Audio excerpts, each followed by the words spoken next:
history as the greatest demonstration for freedom in the history of our nation.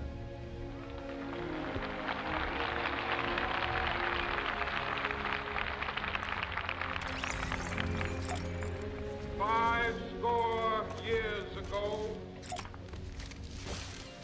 a great American in whose symbolic shadow we stand today signed the Emancipation Proclamation. This momentous decree came as a great beacon light of hope to millions of Negro slaves who had been seared in the flames of withering injustice. It came as a joyous daybreak to end the long night of their captivity. But 100 years later, the Negro still is not free. 100 years later, the life of the Negro is still sadly crippled by the manacles of segregation and the chains of discrimination. 100 years later, the Negro lives on a lonely island of poverty in the midst of a vast ocean of material prosperity. 100 years later,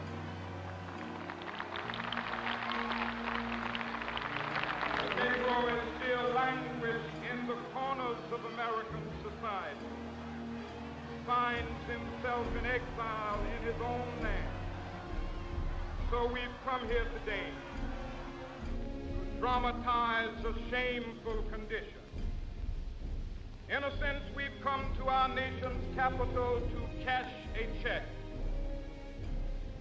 When the architects of our republic wrote the magnificent words of the Constitution and the Declaration of Independence, they were signing a promissory note to which every American was to fall heir. This note was a promise that all men, yes, black men as well as white men, would be guaranteed the unalienable rights of life, liberty, and the pursuit of happiness. It is obvious today that America has defaulted on this promissory note insofar as her citizens of color are concerned. Instead of honoring this sacred obligation, America has given the Negro people a bad check, a check which has come back marked insufficient funds.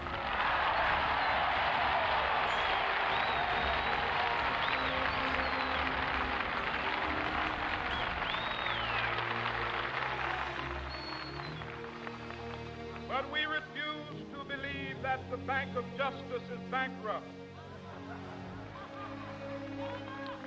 We refuse to believe that there are insufficient funds in the great vaults of opportunity of this nation. So we've come to cash this check, a check that will give us upon demand the riches of freedom and the security of justice.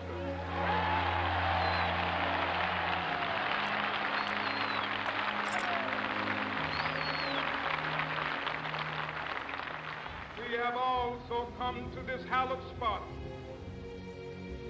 to remind America of the fierce urgency of now. This is no time to engage in the luxury of cooling off or to take the tranquilizing drug of gradualism.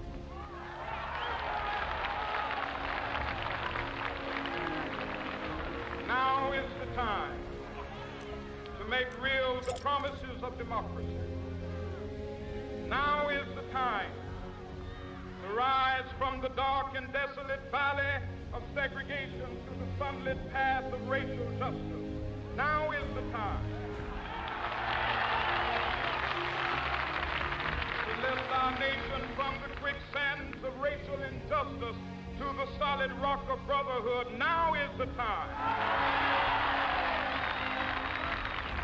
justice a reality for all of God's children. It would be fatal for the nation to overlook the urgency of the moment. This sweltering summit of the Negro's legitimate discontent will not pass until that is an invigorating autumn of freedom and equality. 1963 is not an end, but a beginning. Those who hope that the Negro needed to blow off steam and will now be content will have a rude awakening if the nation returns to business as usual.